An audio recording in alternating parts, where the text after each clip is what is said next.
आणि इंग्रजी विभागाच्या पर्यवेक्षिका स्मिताताई यांना विनंती करते की व्यासपीठावर स्थानापन्न व्हावे. वर्षाताई सहविचार समिती सदस्य वर्षाताई यांना देखील विनंती करते की व्यासपीठावर स्थानापन्न व्हावे. यानंतर गुरुवंदना होईल. मी उपस्थित मान्यवरांना विनंती करते की आपण प्रतिमेस पुष्पसमर्पण करावे. मान्यवरांनंतर वर्गप्रतिनिधी पुष्पसमर्पण करते.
आज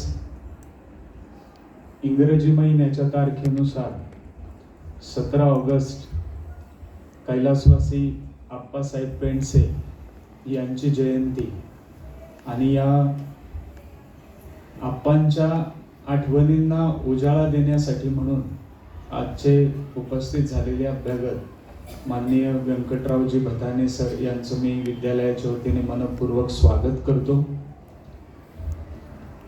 पूर्तीला जातील येथुनी जन्मनींची इप्सिते, घडतील येथे द्रष्टे चिंतक नवयुग निर्माते, प्रखरतयांची प्रज्ञा वेधील विश्वरहस्याते, देवत्वाप्रत खचित पोचतील पथिक संग येथले. शके 1854 मध्ये म्हणजेच 1962 साली हे स्वप्न पाहिलेल्या एका ध्येयवेड्या द्रष्ट्याने रसरस त्या चैतन्याने अथक परिश्रमामधून ज्ञानप्रबोधिनी ही एक लोकजागरणाची व हिंदुस्थानच्या नवरचनेसाठीची संघटनात्मक चळवळ उभी केलेली आहे. डॉक्टर विनायक विश्वनाथ पेंडसे हे त्या चैतन्याचे नाव. नेतृत्व विकसन, शिक्षण प्रणालीची निर्मिती इत्यादी उद्देशांच्या मुळाशी स्वदेशामध्ये विचार प्रबोधन व कार्यप्रबोधन व्हावे, देशाचा कायापालट व्हावा, येथे पुनरुज्जीवन होऊन लोकमानसात नवचैतन्य निर्माण व्हावे या हेतूने प्रबोधिनीचे काम सुरू आहे. या गुरुत्वाकर्षणाने खेचणारा तेजस्वी तारा म्हणजे आप्पासाहेब पेंडसे होय, ज्यांच्या जीवनाला निष्कांचनता, पावित्र्य आणि समर्पण यांचा सुगंध लाभलेला आहे. असा एक विरागव्रती संन्यासी, शतावधी कन्यापुत्रांचा कुटुंबवत्सल मानस पिता, एक म्हणजे शून्य आणि दोन म्हणजे अनंत हे संघटनेचे गणित मांडणारा प्रबोधिनीच्या कार्यामागचा प्रेरणा स्रोत, स्वामी विवेकानंदांच्या विचारांना मूर्त रूप देणारी, देशातील सुप्त मनुष्य शक्तीचा आत्मसन्मान वाढवणारी, रूप पालटू देशाचे या ध्येयाने प्रेरित कार्यकर्त्यांची संघटना म्हणजे ज्ञानप्रबोधिनी संस्था होय. मातृभूमी हे एकच दैवत येथे आहे. समर्थ रामदास, स्वामी विवेकानंद, स्वामी दयानंद, योगी अरविंद या राष्ट्रपुरुषांचा येथे आदर्श आहे. सर्जनशीलता, समग्रता, सहविचार व स्वावलंबन ही येथील कार्यपद्धतीची वैशिष्ट्ये आहेत. धर्मसंस्थापना, हिंदू जीवनदृष्टी, जनी जनार्दन, संघटना, विकास, उत्तमता आणि विज्ञानाभिमुखता या तत्व सप्तकांनुसारची वैचारिक भूमिका आहे. मनुष्य घडणीतून राष्ट्र घडणीचे शिक्षण देणारी ही एक अभिनव अशी प्रयोगशील संस्था आहे. ज्यांच्या अथक परिश्रमातून ही ज्ञानप्रबोधिनी स्थापन झालेली आहे, त्यांच्या आठवणींना उजाळा देण्यासाठी आप्पांचे विचार जगलेले माननीय व्यंकटरावजी भताने सर आज आपल्याकडे प्रमुख पाहुणे म्हणून आलेले आहे. आपले गाव भतनवाडी, तालुका अंबाजोगाई, जिल्हा बीड. आपले शिक्षण MA BEd झालेले आहे. 1982-83 सालामध्ये म्हणजे नुकतीच आपल्या निगडी केंद्राची उभारणी सुरू होत होती, त्या काळापासून निगडीमध्ये अध्यापक म्हणून कार्यरत झालेले, त्याचप्रमाणे क्रीडा विभाग प्रमुख म्हणून आणि व्यवस्थापक म्हणून सुद्धा सरांनी आपल्या या निगडी केंद्रामध्ये काम केलेलं आहे. त्यानंतर जसं निगडी केंद्रामध्ये ज्ञानप्रबोधिनीच्या माध्यमातून शिक्षणाची व्यवस्था झालेली आहे किंवा समाज विकसनाचं केंद्र उभं राहिलेलं आहे, तसं ग्रामीण भागात सुद्धा उभं राहिलं पाहिजे म्हणून पूर्वी अतिशय दुर्गम असा वाटणारा साळुंबरे गावचा परिसर या ठिकाणी ज्ञानप्रबोधिनी आली पाहिजे म्हणून रस्ते नसताना, अनंत अडचणी असताना स्वतः पुढाकार घेऊन सरांनी तिथे ग्रामप्रबोधिनीचा वटवृक्ष लावला आणि तो अतिशय विस्तारलेला आहे. 10 पेक्षा अधिक वेळा वेगवेगळ्या संस्थांच्या मार्फत सरांना आदर्श शिक्षक पुरस्कार मिळालेला आहे. याच बरोबरीने कुठे देशामध्ये आपत्ती आली असेल तर स्वतः सर धावून गेलेले आहेत. जसे 1988 साली बिहारचा जो भूकंप झाला त्यावेळेला, 1993 साली मराठवाड्यामध्ये भूकंप झाला त्यावेळेला, पवन मावळचा जो परिसर आहे या भागातील अनेक गावे, त्या गावांमधले विद्यार्थी, त्यांच्यासाठी सरांचं काम झालेलं आहे. मातृमंदिर विश्वस्त संस्थेची स्थापना झाली तेव्हापासून संस्थेमध्ये विश्वस्त म्हणून सर कार्यरत आहेत. 2004-05 साली राष्ट्रीय स्तरावरील निर्मल ग्राम पुरस्कार साळुंबरे या गावाला मिळाला. तो सरांच्या पुढाकारातनं, तेथे झालेल्या कामातनं. मावळमधील 17 गावे आणि 27 शाळा, त्याच्यापेक्षा जास्त असा अखंड पौर्णमाईचा उत्सव सातत्याने सरांच्या पुढाकाराने तिथे होत आलेला आहे. सर मावळ तालुका मुख्याध्यापक संघाचे अध्यक्ष म्हणून राहिलेले आहेत. पुणे जिल्हा मुख्याध्यापक संघाचे अध्यक्ष म्हणून राहिलेले आहेत. KPIT आणि ज्ञानप्रबोधिनीतर्फे छोटे सायंटिस्ट नावाचा प्रकल्प चालतो. यामध्येही मावळ भागातील जवळपास 30हून अधिक शाळा सहभागी आहेत आणि या विद्यार्थ्यांना त्याचा फायदा आहे. एकूणच ज्ञानप्रबोधिनीच्या कार्याचा वसा घेऊन सतत कार्यरत असणारे माननीय व्यंकटरावजी भताने सर यांनी आपल्या ज्ञानप्रबोधिनीच्या कार्ययज्ञामध्ये एक मानाचा तुरा रोवला. तो म्हणजे 2015-16 साली महाराष्ट्र शासन राज्य पुरस्कार हा शैक्षणिक आणि सामाजिक क्षेत्रात उल्लेखनीय कार्य केल्याबद्दल माननीय मुख्यमंत्री देवेंद्रजी फडणवीस यांच्या हस्ते सरांना प्रदान करण्यात आलेला होता. तेव्हापासून म्हणजे 1982-83 पासून ते आतापर्यंत ज्ञानप्रबोधिनीमध्ये अध्यापक, ग्रामप्रबोधिनी साळुंबरे येथे मुख्याध्यापक, ग्रामप्रबोधिनी साळुंबरेचे कार्यवाह, अशा अनेक पदांवरती कार्य करत कार्यकर्त्यांना सातत्याने प्रेरणा देणारे आदरणीय भताने सर आपल्या सगळ्यांमध्ये उपस्थित आहेत.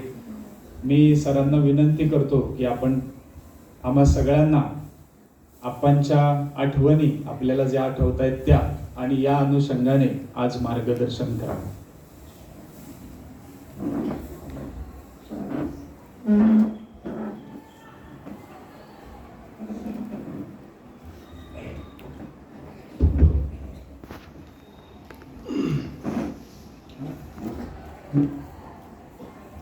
पूर्व माध्यमिक विभागाचे व्यवस्थापक समाधानजी सुसर, वर्षाताई, सर्व अध्यापक बंधू भगिनी आणि समोर बसलेले विद्यार्थी प्रबोधक, खरं म्हणजे तुम्हाला भाषण आवडतं का गोष्टी आवडतात? गोष्टी आवडतात. त्यामुळे भाषण करणार नाही, मी गोष्टी सांगणार. तुमच्यापैकी तर बसलेल्यांना असं पळत पळत कुणीतरी आता आलं आणि एखादी समस्या मांडली तर असं बाहेर घडलेलं आहे, देशासमोर समाजासमोर मोठा संकट उभं राहिले आणि जे त्याचं नेतृत्व करत होते त्यांचा काहीतरी अपघात झालेला आहे आणि पुढे ते काम कोण चालवणार, असा जर तुम्हाला प्रश्न विचारला तर तुमच्यापैकी किती जण म्हणतील आम्ही चालू, त्यांची जागा आम्ही चालू, असं कोण म्हणेल? अरे वा, शाबास, तुमच्यासाठी काय एवढे जण. प्रबोधिनीची सुरुवातच खरं म्हणजे असे प्रश्न सोडवण्यासाठी झालेली आहे. म्हणजे कोणीतरी नेतृत्व करत होते, त्यांच्यानंतर कोण, असा प्रश्न देशासमोर समाजासमोर पडता कामा नये. तिथं आम्ही असलं पाहिजे, आम्ही आहोत असं म्हणण्याची ताकद प्रति नेतृत्व शैली ज्या संस्थेमध्ये घडली त्या संस्थेचे कैलासवासी आप्पा हे संस्थापक होते. खरं म्हणजे स्वामी श्रद्धानंद, जम्मू काश्मीरचा प्रश्न आता तुम्हाला माहीत आहे, त्या ठिकाणी 307 कलम आताच्या सरकारनं हटवलं.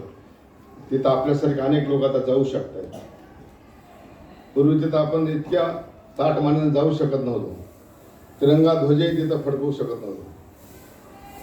परकीय लोकांच्या त्या शेजारी राष्ट्राच्या दबावामुळं आपल्याला ते तसं मोकळेपणाने करता येत नव्हतं. तिथल्या लाल चौकात अनेकांनी प्रयत्न केले. तिथे त्यांना गोळ्या घातलेले आपल्याला इतिहासामध्ये माहीत असेल. पण आता ताठ मानेनं कालचा 15 ऑगस्ट अनेक लोकांनी तिथे साजरा केला. याचं कारण आपली संस्कृती आहे. आम्ही कुणालाही घाबरणार नाही असे म्हणणारे स्वामी श्रद्धानंद होते. आणि त्यांची अशीच काही भेकड लोकांनी किंवा अतिरेक्यांनी गोळ्या घालून हत्या केली. आणि साधारण 8वीमध्ये शिकणाऱ्या वर्गात ती बातमी समजली. तिथं त्या वर्गामध्ये असलेल्या मुलांच्या पैकी बऱ्याच जणांना ती बातमी समजल्यावर तिथं विचारलं गेलं की आता श्रद्धानंदानंतर कोण हे काम देशाचं काम करणार, या देशा प्रश्नावर कोण काम करणार, देशाला पुढे घेऊन जायचे, या सगळ्या लोकांच्यापासून वाचवायचे, तर कोण चालवणार. तर जसे तुम्ही आता अनेक जणांनी हात वर केले तसे आपले संस्थापक आप्पासाहेब पेंडसेने 8वीत असताना हात वर केला की मी हे काम पुढे चालू ठेवणार, मी या श्रद्धानंदाची जागा घेणार. देशामध्ये आम्ही हिंदू राष्ट्र म्हणून ताठ मानेने जगण्यासाठी मी प्रयत्न करेन, जे काय लागेल ते प्रयत्न करेन. तेव्हा त्यांना खरं म्हणजे हे सगळं माहीत नव्हतं, कळत नव्हतं. तरी आता जसे तुम्ही बऱ्याच जणांनी हात वर केले तसे एवढे प्रश्न सोडवणाऱ्या देशामध्ये असल्यानंतर खरं म्हणजे या देशाला चिंता नाही असं मला वाटतं. त्यावेळेस एक जणच होते, आता शेकडो जण कैलासवासी आप्पांच्या माध्यमातून आणि प्रबोधिनीच्या माध्यमातून अनेक प्रबोधक ठिकठिकाणी 5-6 ठिकाणी अशा प्रकारचं नेतृत्वशैली विकसित करतायत. त्यासाठी असे अध्यापक बंधू भगिनी हे प्रयत्न करतायत. त्यामुळे आपल्याला पुस्तकं शिकायला सगळीकडे मिळतं. सगळ्या शाळांमध्ये अभ्यासक्रम सारखाच असतो. त्यामुळे कमी जास्त पुस्तकांमध्ये गुणवत्ता आपल्याला मिळते.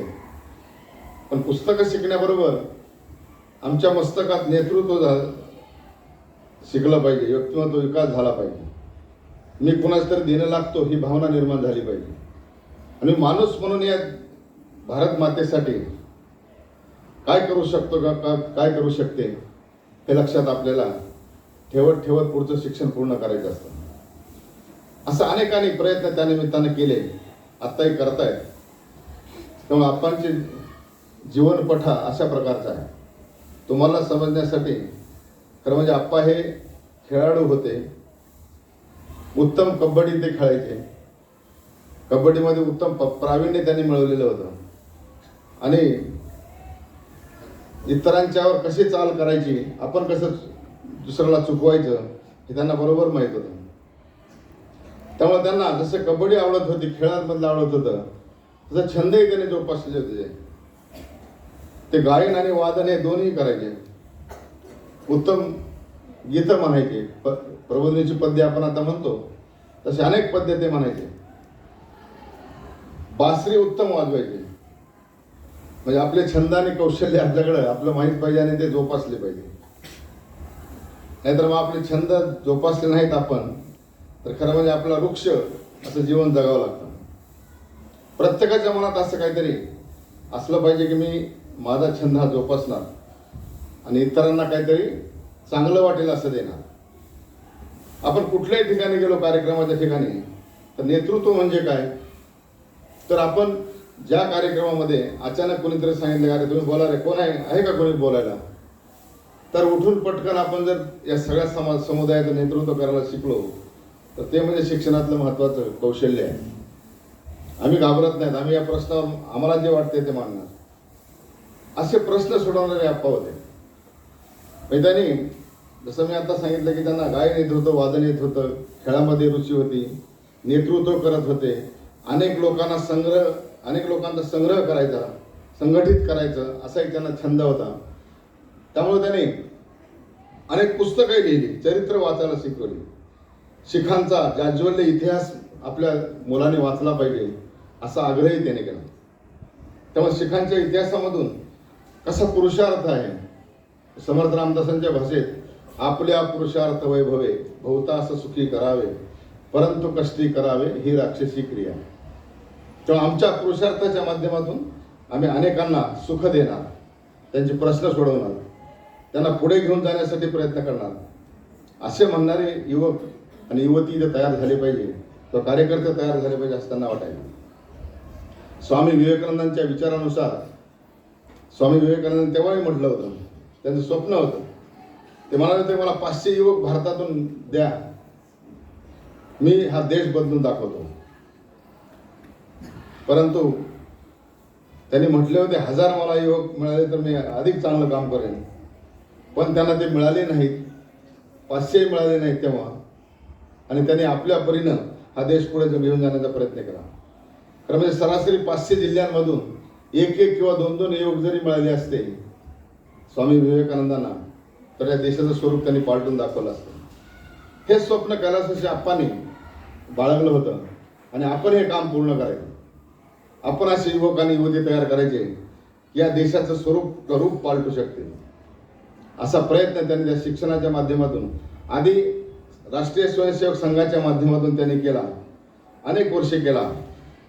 आणि त्यानंतर त्यांनी ठरवलं की आता काहीतरी वेगळं काम आपण केलं पाहिजे. राष्ट्रीय स्वयंसेवक संघाचं काम अतिशय उत्तम आहे, संघटनेचं आहे, पण छोट्या छोट्या मुलांच्या मधलं नेतृत्व आपण जर विकसित केलं तर या देशाचे प्रश्न खरंच सोडवता येतील. आणि म्हणून त्यांनी शाळा सुरू केली, प्रबोध शाळा पहिली सुरू केली. या प्रबोध शाळेच्या माध्यमातून 1965ला या शाळेची सुरुवात झाली. खऱ्या अर्थानं गावागावातले विद्यार्थी सुद्धा ते शोधायचे, शहरामधले विद्यार्थी यायचे, पण गावातून सुद्धा अशा प्रकारचे विद्यार्थी आपल्या स्वतःचं गाव, आपला परिसर हा विकसित केला पाहिजे. त्याने त्या परिसराचं नेतृत्व करायला शिकलं पाहिजे.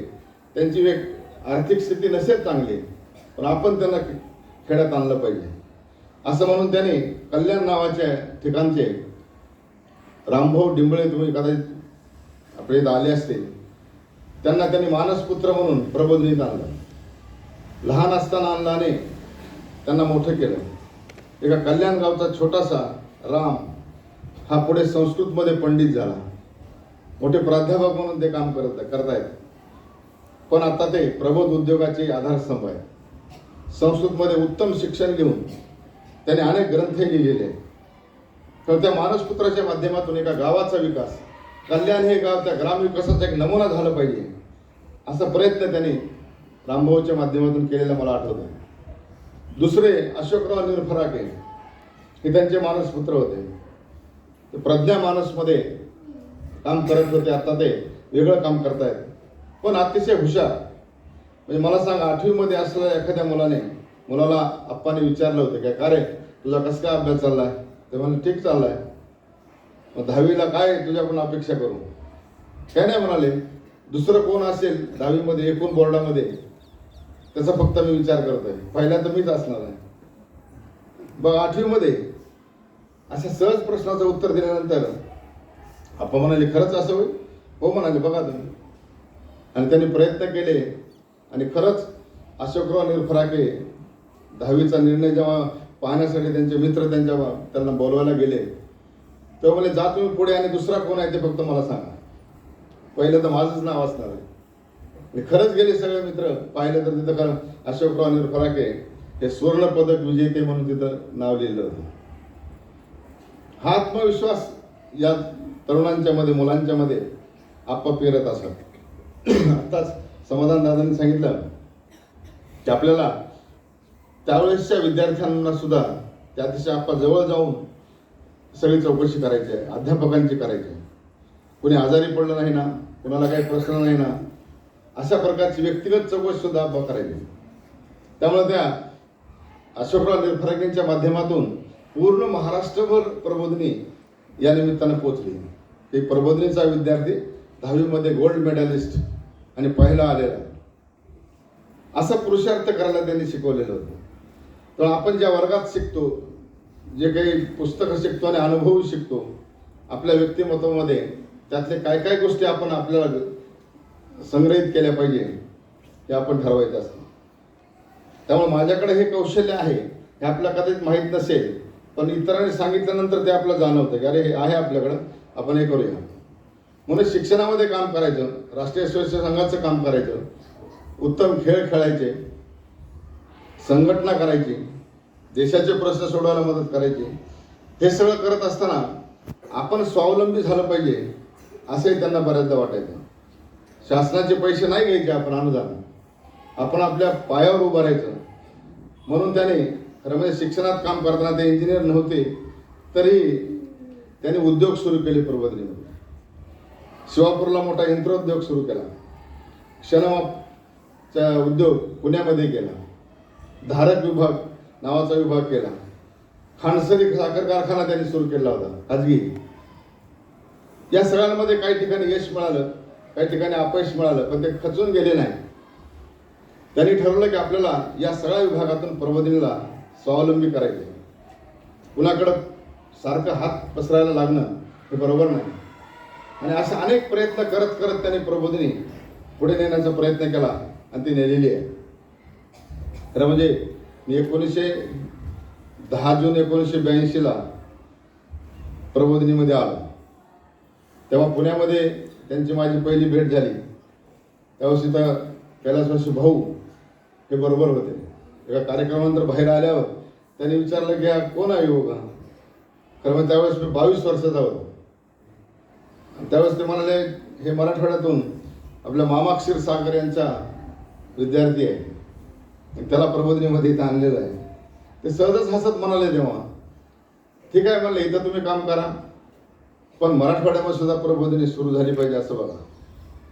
म्हणजे त्यावेळेस सहज 1-2 मिनिटाच्या परिचयामध्ये ते बनून गेले. मला आश्चर्य वाटलं की कशा एखाद्या युवकाला युवतीला ते प्रेरणा देत असत आणि पुढचं स्वप्न दाखवत असत. त्यांनी सदाशिव पेठेमध्ये बसून अनेक काम करत असताना काही स्वप्न पाहिली. ते म्हणायचे मी स्वप्न पाहिलेलं आहे आणि ते मी साकार करणार म्हणजे करणार. आणि असं स्वप्न प्रबोधिनी उभा करण्याचं त्यांनी 1962ला पाहिलं. 65 पासून सुरुवात केली आणि अनेक विभाग सुरू करत करत प्रबोधिनी ही खरंच नेतृत्व घडवण्याची कार्यशाळा आहे, नुसती शाळा नाही, ही कार्यशाळा असे त्यांना वाटत होतं. आणि असे अनेक युवक इथं घडले. पहिल्या पिढीतले अनेक युवक प्रबोध शाळेमध्ये आज वेगळ्या ठिकाणी मोठ्या मोठ्या उद्योगामधून अर्थ संग्रह करतायत, ते प्रबोधिनीला देत आहेत.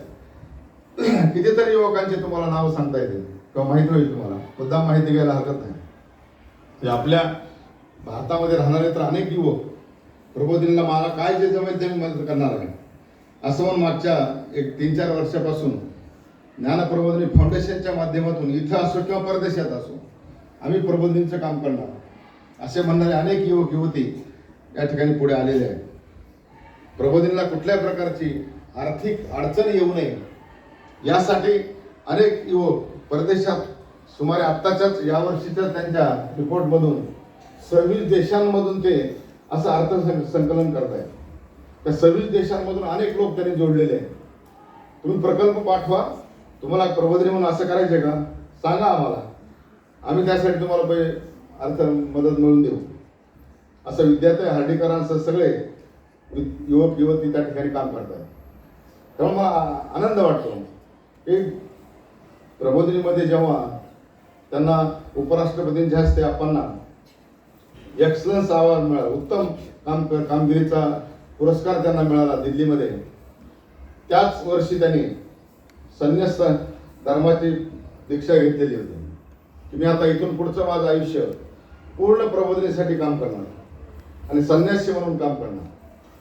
आणि त्यांनी ते खरंच पुढे ती प्रतिज्ञा निभावली. अनेकांचे ते म्हणजे माझे शाळेत असलेले सगळे युवक युवती माझे मुलं आहेत, त्या मुली माझ्या कन्या आहेत. म्हणून त्यांनी मुलांची शाळा सुरू केली सुरुवातीला, नंतर कन्यका प्रशाला सुद्धा सुरू केली. मुलींच्यासाठी सुद्धा प्रशाला पुण्यामध्ये सुरू केली.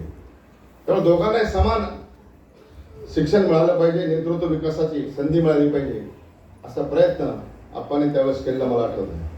अनेक उद्योगांमधून जसं आर्थिक सहाय्य मिळालं पाहिजे तसे अनेक उद्योगांचे प्रमुख जे होते ते लोक प्रबोधित आले पाहिजे असाही त्यांनी प्रयत्न केला. राजकीय लोक यांना सुद्धा जोडलं पाहिजे असाही प्रयत्न त्यांनी केला.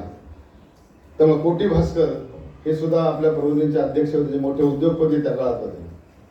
शंतनुराव किर्लोस्कर हे किर्लोस्कर समाजाचे प्रमुख यांना सुद्धा प्रबोधिनीचा अध्यक्ष म्हणून त्यांनी केलं. शास्त्रज्ञ यांना सुद्धा त्यांनी जोडण्याचा प्रयत्न केला.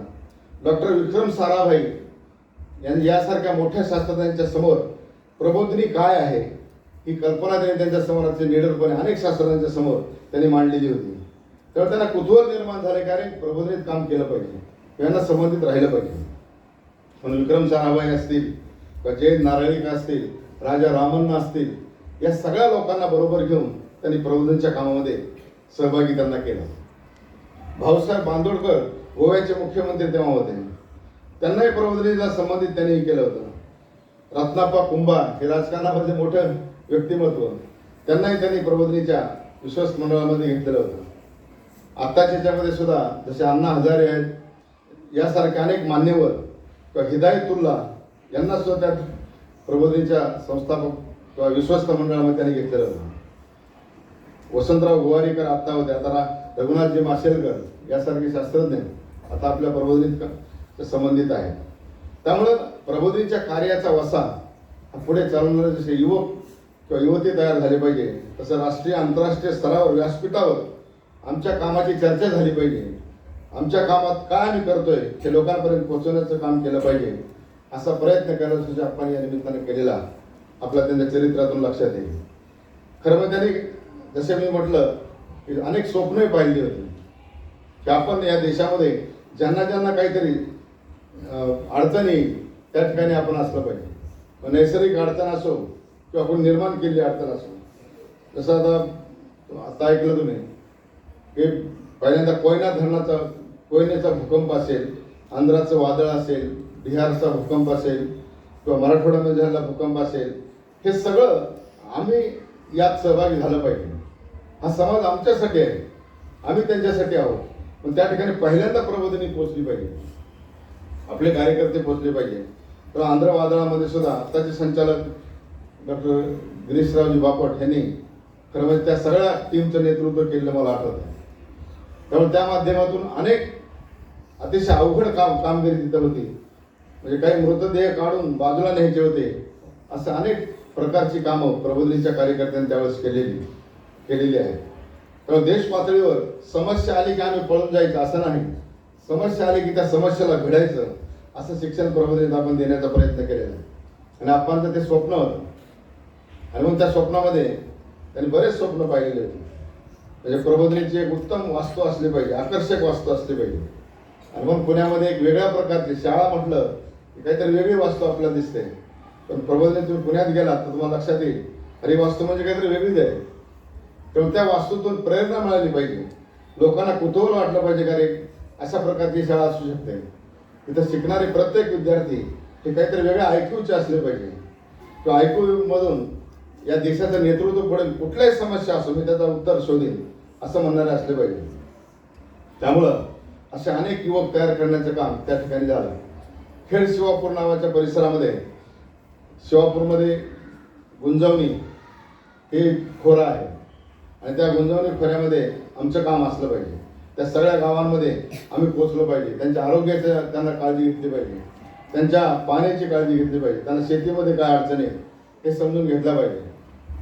त्यामुळे एक नाही दोन नाही, शिवगंगा आणि गुंजवणी खोऱ्यामध्ये 137 गावांमध्ये त्यांनी ग्रामविकासाचं कार्य तेव्हा केलेले मला आठवत आहे. अनेक गावांमध्ये प्रबोधिनी आली म्हटल्यावर लोकांना उत्साह संचारायला. आरोग्याचं काम, मूलभूत आरोग्याचं काम अनेक वर्ष प्रबोधिनीने केलं. जे राष्ट्रीय स्तरावर त्या कामाची दखल घेतली. त्या आरोग्याच्या आणि ग्रामविकासाच्या कामामधून अनेक प्रश्न त्यांचे सोडवले. काही गावांना जोडणारे पुलं नव्हते, ते पूल त्यांनी निर्माण केले, रस्ते तयार केले. काही गावात शाळांमध्ये जाऊन मार्गदर्शन केलं, उत्तम शिक्षण काय असतं हे सांगितलं. अनेक शिबिरं घेतली आणि नुसते अभ्यास करणारे असेच तयार होता कामा नये, त्याच्यावर कार्यवाही करणारे युवक युवती तयार झाले पाहिजे, कार्यकर्ते तयार झाले पाहिजे असं त्यांना वाटायचं. त्यांनी पुस्तके अनेक लिहिली. त्यामुळे ते सिंहगडावर मला आठवतं तिथं राहून त्यांनी विवेकानंदांचं चरित्र लिहिलेलं आहे. अनेक पुस्तकं त्यांनी चिंतन करून तिथं लिहिली. आताच्या त्यांच्या पुस्तकं तुम्ही जे वाचली तुमच्या लक्षात येईल की अनुभवाच्या माध्यमातून त्यांनी ती पुस्तकं लिहिली आहेत. मी करून पाहिलं आणि मी ते लिहिलेलं आहे असं त्या पुस्तकातून तुम्हाला लक्षात येईल. त्यामुळे चरित्र आधी घडलं पाहिजे आणि मग घडवण्यासाठी प्रयत्न केले पाहिजे. तेव्हा त्यांनी स्वतःचं चरित्र स्वतः घडवलं आधी. हे अशा प्रकारचं काम मला करायचे आणि त्यासाठी मला हाताचे हात कधी न सुटायचे, बिकट वाट ही जरी पुढे जायचे असं आपण एका पद्यामध्ये म्हणतो. अनेक पद्य अनेक कार्यकर्त्यांनी त्या ठिकाणी लिहिली. त्या प्रबोधन गीतामध्ये कुठल्या कार्यकर्त्याने ते पद्य लिहिलेलं नाही, कोणाचं नावही तिथं नाही, पण अनेक पद्य ज्या पद्यातून असं सळसळणारा उत्साह असा आपला दिसतो आणि मानसिकता एकदम काहीतरी मी केलं पाहिजे असं वाटायला लागतं.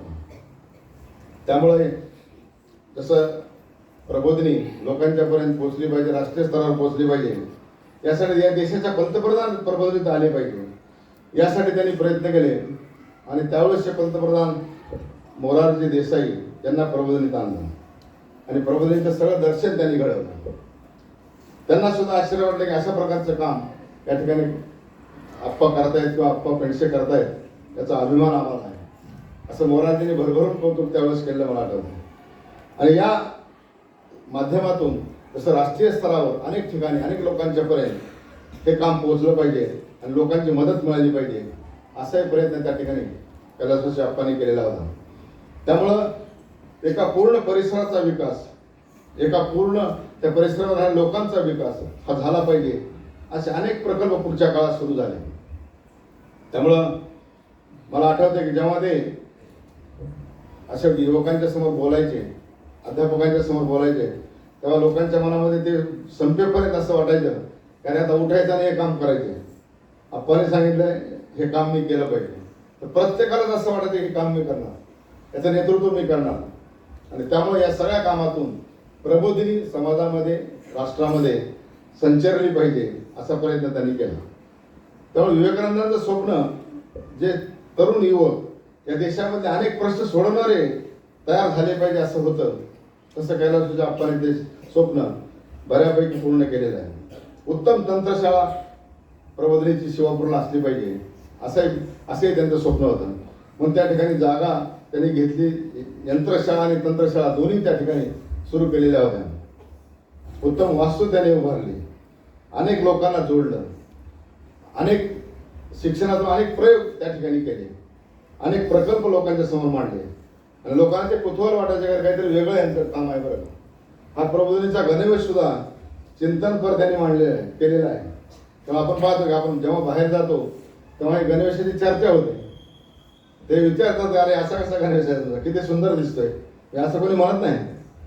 तेव्हा सुंदर गणवेश ठरवण्याचं काम सुद्धा जसं या देशाचा राष्ट्रध्वज ठरवताना अनेकांनी चिंतन केलं होतं तसं प्रबोधिनी या गणवेशाविषयी केलेलं मला आठवतंय. त्यामुळं प्रबोधिनीत उत्तम बर्ची नृत्य झालं पाहिजे.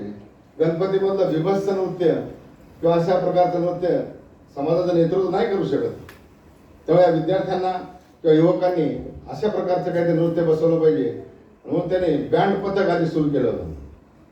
बँड पथकानंतर बर्ची पथक सुरू झालं आणि अनेक गणपतींच्या समोर अशा प्रकारची शिस्तबद्ध मिरवणूक पाहण्यासाठी लोक या ठिकाणी यायचे आणि बघायचे. आजही ते बघतायत. मी एकदा साळुंबऱ्याला एक प्रयोग केला होता. एक 2-4 गावातले ग्रामस्थ आले, ते म्हणले आम्हाला ते दगडूशेठचं या गणेशोत्सवात दर्शन घ्यायचं आणि तेही अनंत चतुर्थी दिवशी घ्यायचे.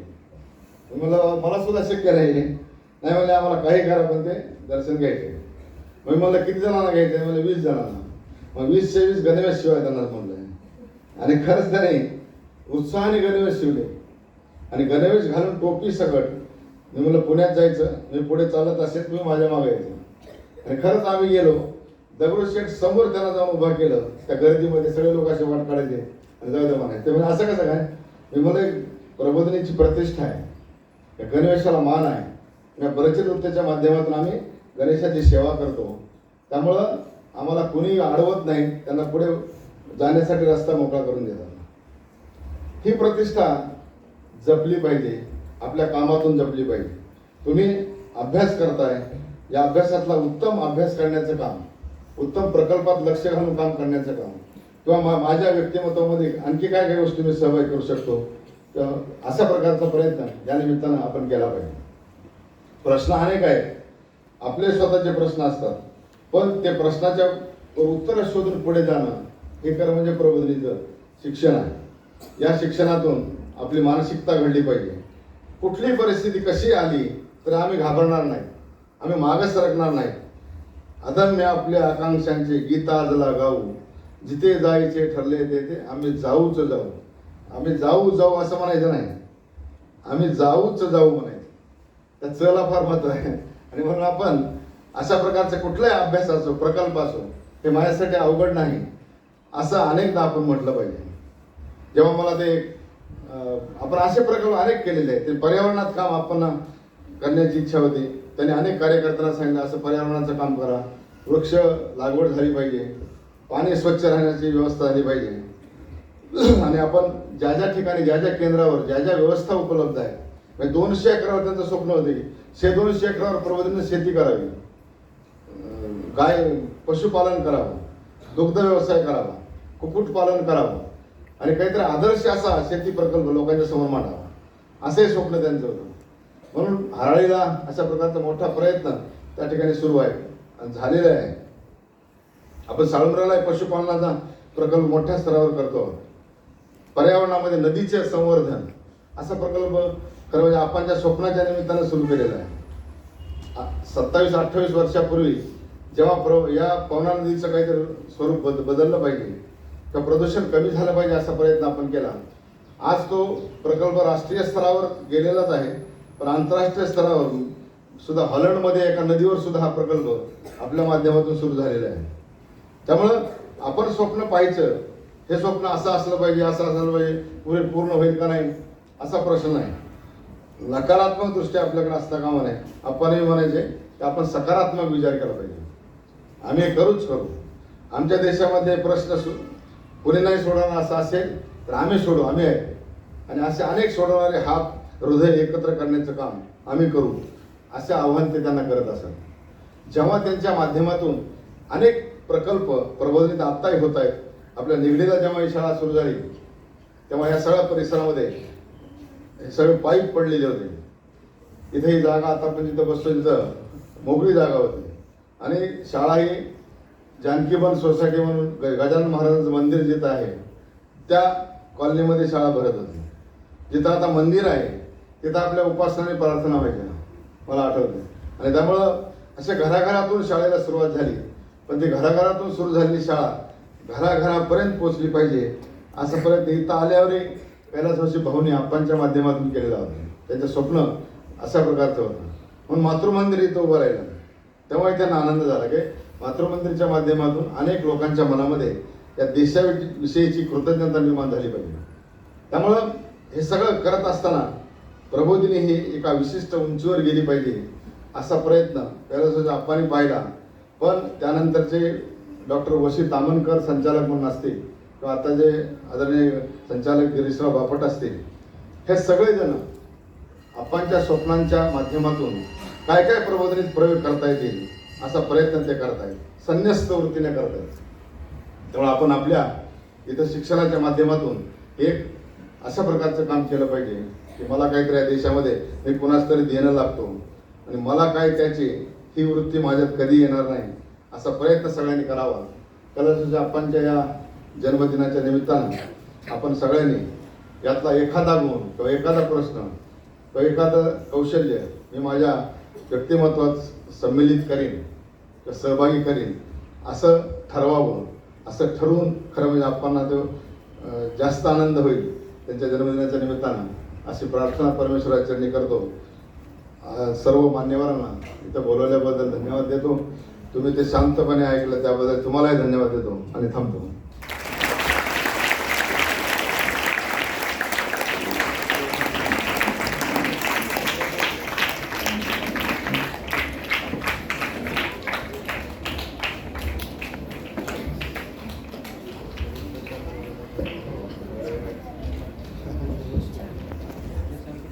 खरं तर आता आपण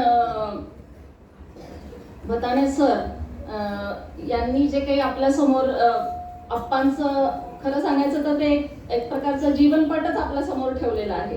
त्यांना असं झालं होतं, एकूण असं जाणवत होतं त्यांच्या बोलण्यात की अप्पांबद्दल मी किती बोलू आणि किती नाही.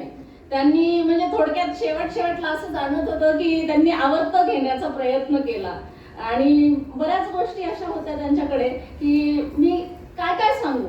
तर त्यातले त्यात त्यांनी महत्त्वाच्या गोष्टी जशा सांगितल्या किंवा आपण सगळ्यांनी लक्षात घेण्यासाठी ज्या आहेत त्या मला असं वाटतं की अप्पांमध्ये असलेले लहानपणापासून असलेले अनेक गोष्टी आहेत. त्यांचं विवेकानंदांबद्दल असलेलं विशेष प्रेम, त्यांच्यावर असलेली निस्सीम भक्ती आणि त्यांच्यासाठी किंवा त्यांचे जे काही विचार होते ते पुढे कसे न्यावे याबद्दल त्यांनी विशेष प्रेम केलं. विशेष त्यांच्या मनात प्रयत्न होते आणि त्या दृष्टीने त्यांनी शाळेचा विचार केला. मग शाळेच्या विचारातनं त्यांनी विद्यार्थी घडण किंवा नेतृत्व गुण ह्याच्यावरती विशेष त्यांचा काय म्हणतात एक प्रकारे स्वतः तसे होतेच त्याचप्रमाणे अजून असे कार्यकर्ते कसे काय मी घडवू शकेन याच्यासाठी ते खूप प्रयत्नशील होते.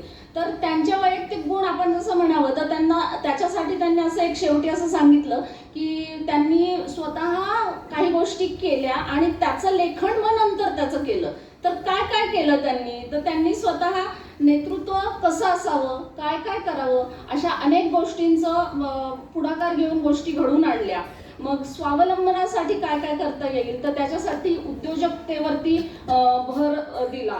त्याच्यानंतर आपण एक उत्तम व्यक्ती असावा, संवेदनशील व्यक्ती असावा. तर कसं काय ते शक्य आहे, तर आपल्याला छान काही ना काही छंद असावे. तर ते छंद काय होतं त्यांच्यामध्ये, तर छान गायचे अप्पा, छान बासरी वाजवायचे, त्याच्यात ते मग्न व्हायचे हे त्यांनी सांगितलं. त्याच्यानंतर कार्यकर्ते घडणे हे एक फार महत्त्वाची गोष्ट त्यांना जाणवत होती आणि त्याच्यासाठी युवक युवती विभागाचं संघटन, त्या विद्यार्थ्यांना पुढे आल्यानंतर अजून कसं आपण दुसऱ्या मुलांना आपल्यामध्ये एकत्र करून घेऊ आणि पुढे अजून तो विस्तार कसा होईल यासाठी त्यांचे प्रयत्न होते. आणि त्याच्याच बरोबरीने आत्ता सध्या सुद्धा त्याचं उदाहरण देत असताना त्यांनी सांगितलं की अजूनही माझी विद्यार्थी जे आहेत ते आर्थिक मदत तर करतच आहेत आपल्यासाठी अनेक ठिकाणून, पण इतर काही पद्धतीने संघटन करूनही ते काही ना काही काम करतच आहेत. तसं आपण अनेक उदाहरणं दिलेत त्यांनी की वेगवेगळ्या उंचीच्या स्तरावरती ते काम करत आहे. चांगल्या पद्धतीने देशामध्ये काय राष्ट्राची घडणीमध्ये कुठे कुठे ते मदत करू शकतील असं काही ना काही ते त्या माध्यमातून सांगण्याचा प्रयत्न केला त्यांनी. इथे परत त्यांनी स्वतःबद्दल सांगत असताना असं सांगितलं की त्यांनी स्वतःचं जीवन हे संन्यास असल्यासारखं, म्हणजे संन्यासाप्रमाणे स्वतःला शेवटला त्यांनी अलिप्त करून घेऊन बाकीच्या गोष्टी ते करत राहिले. म्हणजे फक्त आणि फक्त प्रबोधिनी हेच त्यांचं आयुष्य होतं आणि त्याच्यासाठी ते प्रयत्नशील राहिले. तर अशा अनेक गोष्टी आहेत ज्या आपण खरंच, मला असं वाटतं ह्याच्या आधीही बऱ्याच मुलांनी त्यांचे छोटी पुस्तकं आहेत आपल्या शाळेमध्ये ते निश्चित वाचावे. कारण मी सुद्धा सांगत बसले तर हे खूप लांबच जाणार आहे असं मला वाटतंय. तर त्यामुळे मला असं वाटतंय या निमित्ताने आपल्या शाळेत असलेले जे पुस्तकं आहेत ते सर्व मुलांनी अगदी निश्चित वाचावे. कारण ते आपले संस्थापक आहे आपल्या शाळेचं. प्रबोधिनी पण म्हणजे काय हे त्याच्यातून नेमकं आपल्यापर्यंत पोहोचणार आहे आणि ते सांगण्यासाठी त्याचे जे काही जास्तीत जास्त आपल्यामध्ये येणारे गुण, अगदी काय असावं आपण, कसं असावं आपण, ह्याच्यासाठी जे अप्पांचे विशेष प्रयत्न होते, तर हे आपल्याला मला असं वाटतं वैयक्तिक थोडंसं जास्त त्याचं चिंतन करून जास्त समजेल. अर्थात सरांनी आपल्याला बऱ्याच गोष्टी सांगितलेल्या आहेत, तरी पण अजून ज्यांना असं वाटेल की नाही मला आप्पा समजले पाहिजे बरं का, बरंच सरांनी आपल्याला सांगितलेलं आहे, तर हे निश्चित करावं असं मी सर्वांना सांगण्याचं इथे हे करते. आणि याच्यानंतर मी आपल्या समाधान दादांना विनंती करते की सरांचं इथे येण्याबद्दल थोडंसं आनंद व्यक्त करत असताना त्यांचं आपण छोटीशी एक काय म्हणतात त्याला भेटवस्तू देऊन त्यांच्याबद्दल आनंद व्यक्त करावा. आणि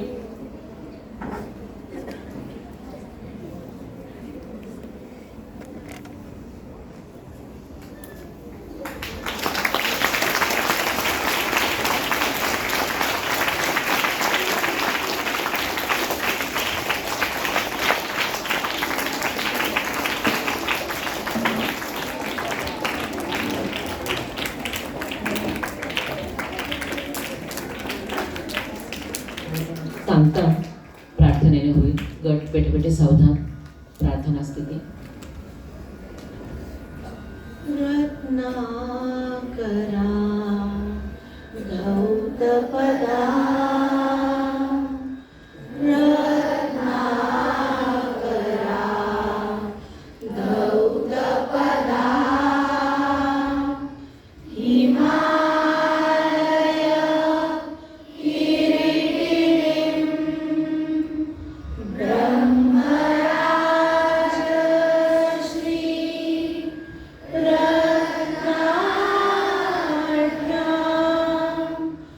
वन्दे भारत मातरम् वन्दे भारत मातरम् वन्दे भारत मातरम्